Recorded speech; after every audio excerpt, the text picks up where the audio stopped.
ಆತ್ಮೀಯ ಸ್ನೇಹಿತರೆ, ಇವತ್ತಿನ ಕಥೆಯ ಶೀರ್ಷಿಕೆ ಅತ್ತೆಯ ಕರಾರು ಅಂತಂದ್ಬಿಟ್ಟು. ಏನು ಅತ್ತೆ ಕರಾರು ಹಾಕ್ತಾಳೆ, ಸೊಸೆದಿರು ಅದನ್ನು ಮಾಡ್ತಾರ ನೋಡೋಣ. ಪದ್ಮಮುಖಿ ಮತ್ತು ಕಮಲಮುಖಿ ಇಬ್ಬರು ಕೂಡ ಬಾಲ್ಯದಿಂದನೂ ಕೂಡ ಗೆಳತಿಯರು. ಒಬ್ಬರನ್ನೊಬ್ಬರು ಬಿಟ್ಟಿರ್ತಾ ಇರಲಿಲ್ಲ.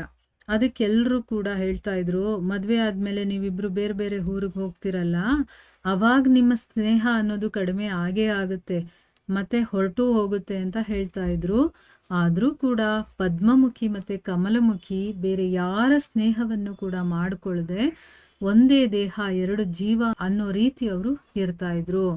ಅವ್ರಿಗೆ ಮದುವೆ ವಯಸ್ಸು ಬಂದಾಗ ಅವರಿಬ್ಬರು ಕೂಡ ತಂದೆ ತಾಯಿರಿಗೆ ಒಂದೇ ಮನೆಯ ಇಬ್ಬರು ಹುಡುಗರಿಗೆ ನಮ್ಮನ್ನ ಮದುವೆ ಮಾಡಿಕೊಡಿ ಅಂತಂದ್ಬಿಟ್ಟು ಒಂದು ಕರಾರನ್ನು ಹಾಕ್ತಾರೆ. ಅಂದರೆ ಒಂದು ಷರತ್ತು, ಅಂದರೆ ನಮ್ಗಿದು ಆಗ್ಬೇಕಾಗ್ಲೇ ನಾವು ಮದುವೆ ಆಗೋದು ಅಂತ ಹೇಳ್ತಾರಲ್ಲ, ಆ ರೀತಿ ಒಂದು ಕರಾರನ್ನು ಹಾಕ್ತಾರೆ. ಆಯಿತು, ಅವರ ಆಸೆ ಹಾಗೇನೆ ದೂರದ ಹಳ್ಳಿಯ ಅವಳಿ ಮಕ್ಕಳು ಇರ್ತಾರಲ್ಲ, ಅವ್ರ ಜೊತೆ ಅವ್ರ ಮದುವೆ ಗೊತ್ತಾಗತ್ತೆ. ಆದರೆ ಆ ಮದುವೆಯಲ್ಲಿ ಬೇಕಾದಷ್ಟು ತೊಂದರೆಗಳಿತ್ತು. ಅವರ ಅತ್ತೆ ಮನೆ ತುಂಬ ದೂರದಲ್ಲಿತ್ತು, ಮತ್ತು ಆ ಅತ್ತೆ ಸ್ವಲ್ಪ ಜೋರು, ತುಂಬ ಘಟಾಣಿ ಅಂತ ಹೇಳ್ತೀವಲ್ವ, ಆ ರೀತಿ ಅಂತ ಎಲ್ಲರೂ ಹೇಳ್ತಾ ಇದ್ರು. ಆದರೂ ಕೂಡ ಪದ್ಮಮುಖಿ ಮತ್ತು ಕಮಲಮುಖಿ ಈ ಮದುವೆಗೆ ಒಪ್ಕೊಳ್ತಾರೆ. ಅವರು ಎಲ್ಲರ ಹಾಗೇನೆ ಮದುವೆಯಾಗಿ ಅತ್ತೆ ಮನೆಗೆ ಸೇರ್ತಾರೆ.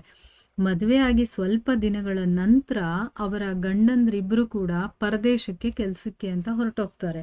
ಆಮೇಲೆ ಇವರಿಗೆ ಅತ್ತೆ ಬರೀ ಜೋರಲ್ಲ, ತುಂಬ ಜೋರು ಅನ್ನೋದು ಗೊತ್ತಾಗತ್ತೆ. ಅವಳು ಇವರಿಬ್ಬರನ್ನು ಕೂಡ ತವರು ಮನೆಗೆ ಹೋಗೋದಕ್ಕೆ ಬಿಡ್ತಾ ಇರಲಿಲ್ಲ.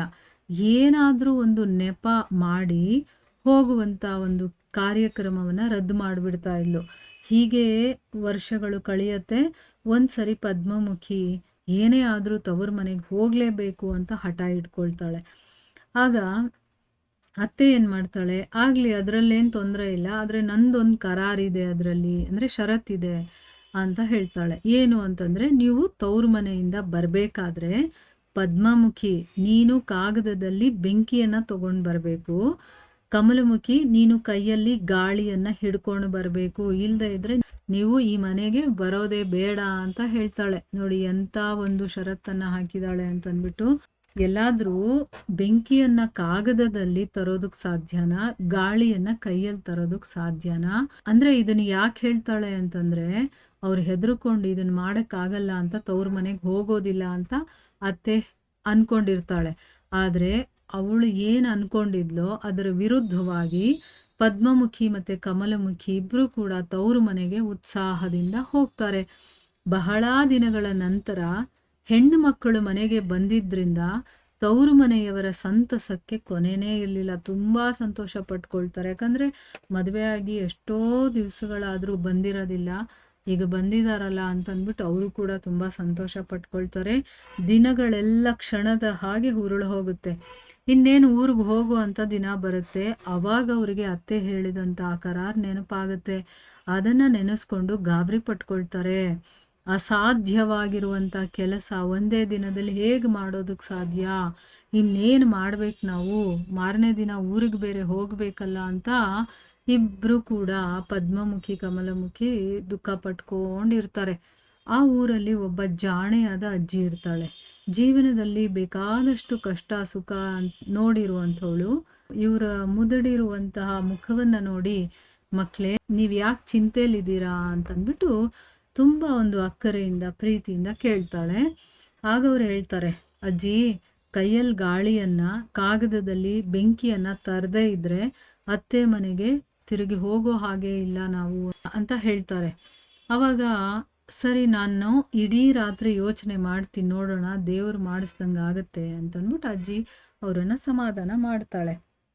ರಾತ್ರಿ ಅಜ್ಜಿ ಮಲಗಿದ್ದಾಗ ಪ್ರಣತಿಯಲ್ಲಿ ದೀಪ ಉರಿತಾ ಇತ್ತು. ಅಲ್ಲದೆ ಬೇಸಿಗೆ ಬೇರೆ, ಸೆಕೆ ಮೈ ಚುಚ್ಚುತ್ತಾ ಇತ್ತು. ಅಂದರೆ ಸೆಕೆಗೆ ಮೈ ಚುಚ್ಚುತ್ತಾ ಇತ್ತು. ಅಜ್ಜಿ ಅದನ್ನೇ ನೋಡ್ಕೊಂಡು ಯೋಚನೆ ಮಾಡ್ತಾ ಇದ್ಲು. ಅವಳ ತಲೆಗೇನೋ ಒಂದು ಹೊಳೆಯುತ್ತೆ. ಮಾರನೇ ದಿನ ಪದ್ಮಮುಖಿ ಮತ್ತು ಕಮಲಮುಖಿಯರನ್ನು ಕರೆದು, ಮಕ್ಕಳೇ ನಿಮ್ಮ ಅತ್ತೆ ಹೇಳಿದ್ದು ಏನು ಕಷ್ಟದ್ದಲ್ಲ, ನಾನು ಎರಡನ್ನೂ ಕೂಡ ನಿಮಗೆ ಕೊಡಬಲ್ಲೆ ಅಂತಂದ್ಬಿಟ್ಟು ಅವಳು ಹೇಳ್ತಾಳೆ. ಹೀಗೆ ಮಾಡಿ ಅವಳೇನು ಮಾಡ್ತಾಳೆ, ಬಿದಿರಿನ ಕಡ್ಡಿಯಿಂದ ಮಾಡಿದಂಥ ಒಂದು ಆಕಾಶದ ಕಂದೀಲು, ಆಕಾಶ ಬುಟ್ಟಿ ಅಂತ ಹೇಳ್ತೀವಲ್ವ, ಅದನ್ನು ಮಾಡ್ತಾಳೆ. ಮತ್ತು ತಾಳೆಗರಿಯಿಂದ ಮಾಡಿದಂಥ ಒಂದು ಬೀಸಣಿಕೆಯನ್ನು ಸಿದ್ಧ ಮಾಡ್ತಾಳೆ. ಎರಡನ್ನೂ ಕೊಟ್ಟು ಕಳಿಸ್ತಾಳೆ, ನೀವು ಅತ್ತೆ ಮನೆಗೆ ಹೋಗಿ ಈಗ ಅಂತಂದ್ಬಿಟ್ಟು. ಪದ್ಮಮುಖಿ ಮತ್ತು ಕಮಲಮುಖಿಯರು ಅತ್ತೆ ಮನೆಗೆ ತಲುಪಿದಾಗ ಅವ್ರ ಅತ್ತೆ ಹೇಳ್ತಾಳೆ, ನಾನು ಹೇಳಿದ ಕರಾರನ್ನು ನೀವು ಪೂರೈಸೋವರೆಗೂ ಒಳಗಡೆ ಬರಬೇಡಿ ಅಂತಂದ್ಬಿಟ್ಟು.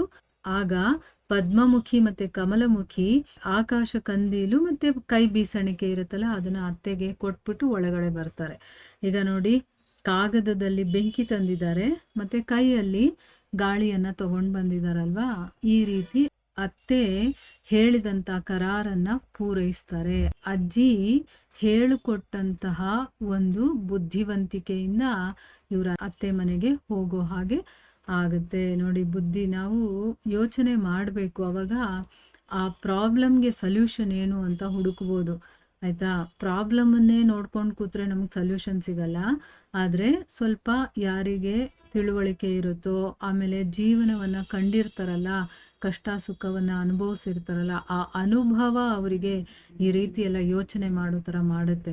ಅನುಭವದಿಂದ ಬೇಕಾದಷ್ಟು ಕಲ್ತಿರ್ತಾರೆ. ಅದಕ್ಕೆ ಅನುಭವಸ್ಥರು, ಹಿರಿಯರು ಇವರು ಕೊಡುವಂಥ ಸಲಹೆಗಳು ನಮ್ಮ ಜೀವನದಲ್ಲಿ ತುಂಬ ಉಪಯೋಗಕ್ಕೆ ಬರುತ್ತೆ.